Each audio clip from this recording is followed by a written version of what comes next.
Hi guys, welcome back to my channel. Today I'm doing a little monthly reset and we're doing it kind of bookish edition. So I've seen some booktubers do this, but mostly kind of like lifestyle vloggers and like YouTube channels. I kind of do my own monthly reset, so I thought I'd take you along with me. Let me know if this isn't something you're interested in seeing in the future. But we just made my monthly reset little checklist. My plan here is I want to meal prep, create my schedule, paint my nails. I want to do a quick November TBR. I don't like doing strict TBRs on my booktube channel, but I do enjoy sharing a couple like upcoming plans I have and also picking a few things from my physical TBR cart that I want to focus on. So we're going to do that right after this. I want to wash my makeup brushes because that's always something that kind of gets pushed off, but it's important and it feels so good to have like clean makeup brushes. We're going to talk end of year reading plans just a little bit, some goals for November, and we're going to journal a little bit because journaling is something I really struggle with the habit. It's one that I keep trying to do and I get into a rhythm and then I forget for like 2 months. So I've never been like a great journaler, but we're going to try to work on that. So let's talk some November TBR picks. So a couple books I already know I want to read and then we're going to jump into my TBR. I definitely want to read A Dreadful Splendor by B.R. Myers. This is a mystery novel. It is not a cozy mystery, but it is an adult mystery and it has like a gothic atmosphere to it. It takes place in 1852 in London. Our main character is Miss Timmins and she is a fake spiritualist. She puts on fake seances to basically con people out of their money. So she's definitely a very morally ambiguous character, you know, not your typical cozy mystery sleuth with the very good-natured, good intentions. So definitely a little interesting, but basically she is caught by the police and she's offered a deal by a stranger who says that if she can put on a fake seance for his lord, basically he can help her get out of her like police sentencing. So she agrees and they head off to this mysterious estate on a cliffside by the ocean. So I'm very excited for this. And how gorgeous is this cover? Truly. This next book is a cozy mystery series I have been meaning to get to for over a year, easily. My library did not have book 1, so I'm jumping in. I think this is book 2. It's called Through the Grinder by Cleo Coyle. This is part of the Coffee House mystery series. I am very, very excited. So our main character in this is Claire. This takes place in New York at the Village Blend, which is like a series of small businesses, and she runs a coffee house there. So basically this one takes place after one of Claire's customers, after getting coffee at her shop, she goes to like the train station and she ends up jumping to her death. Or did she, is the question. And the detective is actually suspecting Claire's like new love interest, it sounds like. So she's trying to put her heart on the line, put her life possibly on the line to solve this mystery. And I'm excited. I don't actually drink coffee, but I love everything about coffee other than the caffeine and like taste. Which I know is a significant part, but the smell of coffee, the ambiance of like a coffee house, the process for coffee making, like the coffee, everything about it interests me otherwise. So I'm really excited to read about a coffee house. The other one that I checked out is a haunted bookshop mystery. This is The Ghost and the Femme Fatale. This is book 4 in the series. I read The Ghost and the Dead Deb, which is book 2. Library didn't have book 1. I might eventually go back and purchase that one, but I did want to give this a try. Look how pretty this cover is. So our main character in this, it's a very unique premise, and this is kind of spooky, so it's perfect for this time of year. Penelope is a bookstore owner, and her bookstore is actually haunted by a private investigator named Jack, and he hasn't been working since 1949. So he is like her sidekick in this series. So she's a ghostly private investigator, and you kind of get into, they can talk to each other. Nobody else really seems to be able to communicate with him. But it's very interesting. And then the other book I read from the series, they actually had little flashbacks to parts of his life in the 1940s. So they had like the very more like hard-boiled detective like storytelling, which was interesting. It was still cozy, but it was really fun. This one takes place with a film noir like film festival in town, and basically this starlet is coming back and she famously played like femme fatales, and once she steps back into the spotlight for the event, she's almost killed. And Penelope wants to know why, and other guests start to actually die off as well. So they're on this case. I cannot wait. This sounds really fun, and yeah, perfect for this time of year. Let's take a look at my TBR cart for the rest of the November TBR. Okay, so the top row is always library books on my TBR cart. The bottom 2 rows are loosely sorted into like cozy mysteries down there, and then just a random selection in the middle. We have a little bit of nonfiction, we have some cozy mysteries that didn't fit on the bottom, I have like a couple classics, some historical fiction, so kind of a random smattering. I know for sure, this is my pledge right now, everyone. I said this last year, but this year, hold me accountable. Miss Pinkerton by Mary Roberts Reinhardt. I have been meaning to get to this for over a year and a half now. It's actually kind of embarrassing. So basically this is a classic mystery. I've not read Mary Roberts Reinhardt before, but I really want to. This is my pledge right now. By the end of this year, if I have not read this, I'm going to force myself to give it up, even though I want to read it. So this is my motivation right here. Basically the premise for this is Miss Adams is a nurse. She's not a detective, but she's kind of roped into the detective force to kind of investigate in this home when there's a mysterious death. So I'm really excited. I've heard she's a fabulous writer. I just don't know why I haven't picked it up, and I'm going to get myself to read it. November or December, that's it. That is the deadline. The other one I know I want to read, because this is part of my goals for the year, is Auntie Lee's Delights, a Singaporean mystery by Ovidia Yu. One of my goals this year was to read a cozy mystery from every continent, and I'm not doing fantastic. I've read some from North America, I've read some from Europe, and yeah, we're not doing fantastic. I checked one out that was from Africa, but didn't get to it before I needed to return it, so yeah, we're not doing great. So I'm excited for this. Basically, Auntie Lee is a very wealthy widower, and she could basically sit back and relax for the rest of her days if she wanted to because she's so wealthy, but she decides to open a restaurant, and she ends up getting involved in this mystery with kind of an interesting cast of characters, and I'm very excited. It's supposed to be a really good whodunit, and yeah, I'm excited. It's really pretty large font overall, so I feel like this will fly by. I just need to sit down and read it. So that is a goal. Let's pick out one more. I think this one, just because I'm so excited for it. It's a newer one that I bought, but it's called The Monogram Murderers, and this is a new Hercule Poirot mystery written by Sophie Hannah based on Agatha Christie's character, and this one has a very interesting mystery. So there's kind of 2 murders that happen with this. One, a woman comes to Hercule Poirot one night when he's just trying to eat his dinner, and she begs him not to investigate her murder, which is obviously very strange. She says that once her murder has been done, justice will be served. So really interesting premise there. But the other like kind of possibly linked murder is that same night 3 people are murdered, and in their mouths each of them have a monogram, like a cufflink or something with like a monogram on it, and Hercule Poirot is wondering if this is related to the woman who had come to him. So I'm very curious. I'm interested. I have read some Hercule Poirot from Agatha Christie. I would like to read more, definitely. Which, speaking of, The Murder on the Orient Express, I have that on my bookshelf. I would like to get to that one. I believe that one has been spoiled for me. I think I know how it ends, but it still sounds just fantastic, so I think that'll be my other pick.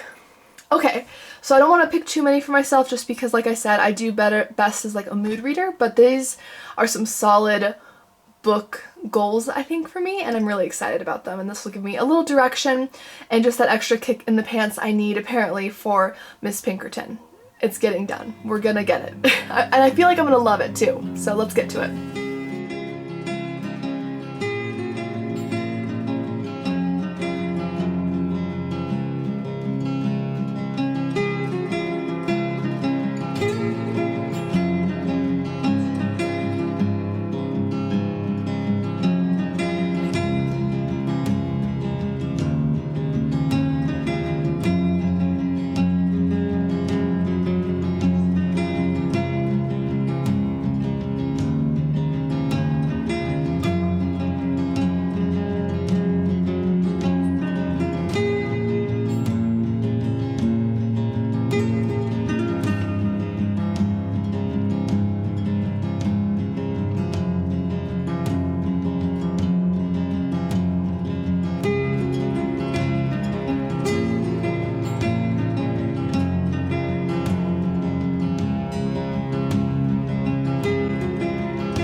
Alright guys, so I just did a little bit of journaling, which felt really good. I need to get on that more, which is actually one of the goals I set for myself. So we're gonna go over November goals pretty quickly, starting with my steps goal. So I wear a manual pedometer every day. I will link the one I use down below if you are curious. It was like $8 to $10 depending on the sale. And I love it. I really, really love it. It's been helping me really become more active. I started wearing it in June, and at that time I was doing about 2,000 to 4,000 steps a day, which is considered pretty sedentary. And I definitely wanted to personally up that, especially since I don't have, I don't have anything stopping me from walking more except just needing to make time for it. So I thought, okay, this is a good way to do it, especially because as a freelance writer, I spend a lot of time sitting for my work, and then I do YouTube, so I'm sitting a lot for that, and I'm reading and I'm sitting a lot for that. So I really need to break it up, and my goal this month is to get to a firm 7,000 steps a day minimum for at least 5 to 6 days of the week. That's my goal. I always have at least like one off day, and I think that's okay, you know? Some days you just, if you're not feeling well or something, or it's just an incredibly busy day where you're like socializing a bunch or something, it happens. But I think that's a pretty reasonable goal. I've been hitting 6,000 to 6,500 consistently for the last few weeks, so I think this is a reasonable goal. My next one is to work on conquering imposter syndrome with self-care and journaling. I, like so many of us, struggle with imposter syndrome, which, if you're not familiar with the term, is basically where you are actually qualified to do something, or you should. Imposter syndrome, I'll put a description on, like a definition on screen, but my basic understanding of it is that even when you are qualified to do something, whether that's like work related or personal or something, you just feel like an imposter, like you feel inadequate, you feel like you're kind of faking it and people are gonna like catch you on that even though you are doing it, if that makes sense. So for me, I struggle with that a lot, especially when I get like new clients and stuff. I just get really like, okay, what if they like figure out I'm not, I don't know, good enough or something, even though they've seen my quality of work and they like it. I just get in my head. So I want to continue working on my self-care, taking healthy breaks, and journaling this month to help with that. Specifically, I have a goal to do at least 5 journal entries for the month, which I know isn't a ton, but I'm just trying to establish at least weekly journaling, so that's kind of my baseline. The next one is reading Miss Pinkerton. We kind of discussed that in my TBR. I want to read it this month. I don't want to put it off till December. We're going to knock it out this month. I'm very excited. I also want to read at least one nonfiction book. I love mysteries. I read a ton of mysteries and like thrillers on my channel, as you know, but I do like to read nonfiction occasionally. I feel like it really expands my mind and how I'm thinking about things, and just I find it interesting. So I want to read at least one nonfiction book. Another goal, and one that we're kind of tackling a bit this month, the reset, is I want to meal prep some healthy and just interesting lunches, because my problem is I work from home, and basically I will get up, I will make myself breakfast, and then I'm really good about making like a good dinner because I love to cook. By the end of the day, I'm done with work, I'm ready to like cook and move, and like, I meal plan for the week from dinners. But lunch, the middle meal there, it gets lost. Sometimes I'm so focused on work, I end up not eating until it's quite late and I'm not feeling so good because I'm hungry, or I end up just kind of throwing something together or eating like junk food or something like that, and that's fine occasionally, like that's fine, but I want to meal prep some stuff. So we're actually gonna make these like little naan like sliders, I guess, if you will. The idea actually on the naan box, because I got these on clearance, and basically you have this like naan, and then I thought, you know what, let me just cook up a little bit of like beef. I can shred it, and then I made this what is it, this like sauce. It's like a Greek yogurt, garlic, and feta sauce, and it's really yummy. It has some, some added protein, I guess, from the Greek yogurt, but really good, really creamy. And then I chopped up some zucchini and tomatoes and just kind of tossed those in a little bit of seasoning, and added some parsley just to add some color and some veggies to it, and I think it's really good. Put a little more crumbled feta on top, but really fun. I like kind of, this is gonna sound not very like adult, but I like kind of like Lunchable style meals. um, where basically for lunch especially, where you get to like kind of assemble your meal. Like, you know, on the Lunchables, they come with like the little like sections, and then you kind of put it together to make your little, you know, turkey cheddar cracker stack or your little like Lunchable pizza. So I like how this is kind of like a grown-up and Lunchable basically, because you got like the non-slider, and then you get to like put the meat on and the feta and the I don't know. It appeals to me, but I want to make lunch something I actually like look forward to. Make it easy. I want to meal prep my lunches more. And sometimes, you know, I eat leftovers, or I have like some frozen burritos from Costco that I love. And that's fine. Those are all good. Those are good too. But I want to maybe at least once a week meal prep before the work week. That way when I am, because the weekends are fine with me with lunches because I have more time to like make meals and stuff. But the work days, I end up kind of like just getting lost. So I want to like have something to look forward to. It's delicious, it's tasty, that's hopefully relatively healthy, and ideally, because this is again something I kind of struggle with, has some protein, because I will happily eat like all pasta with like no like kind of protein or anything super substantial, and then I'll end up, you know, kind of getting hungry really fast after because I didn't eat any like other types of food with it. So that's one of my goals. I also just put a goal just to enjoy holidays with family, just to really be present. It's not like a SMART goal, you know, it's not a specific measurable kind of goal like most of these other ones are, but it is a sentiment I want to hold to and really just do. Likewise, I want to prep for Christmas by continuing to gift shop early and wrapping more presents. I did order quite a few gifts that came in at the end of October, so I'm going to try to wrap them this weekend. I want to write up some Christmas cards early just because I feel like the closer I get to the holidays, the crazier work is, the more I'm trying to get ahead to take time off for the holidays, the more time you're spending doing like holiday, you know, social events and fun stuff like that. But then it's hard to do those other Christmas things to prepare for Christmas. So if I can do them in November mostly, that leaves me feeling a lot more stressed, a lot like less stressed out, which is really great. And then cooking, I want to cook 2 new recipes, 2 new like meal recipes this month, like savory ones. I love to cook, but sometimes I can get in a rut with my recipes, and this is just another way and a good way to kind of incorporate the meal prepping lunches. Maybe I could do a new recipe specifically for lunch. I don't know, but that's kind of a goal. And then last way, I want to get halfway through this new course that I purchased, like an online course for myself for my business. I just want to get on like halfway through it. I bought it like 2 months ago and I haven't opened it. And I knew I probably wouldn't for a couple of those weeks just because it was kind of a crazy time, but I need to open it and start taking it. So those are my November goals, and I am very excited.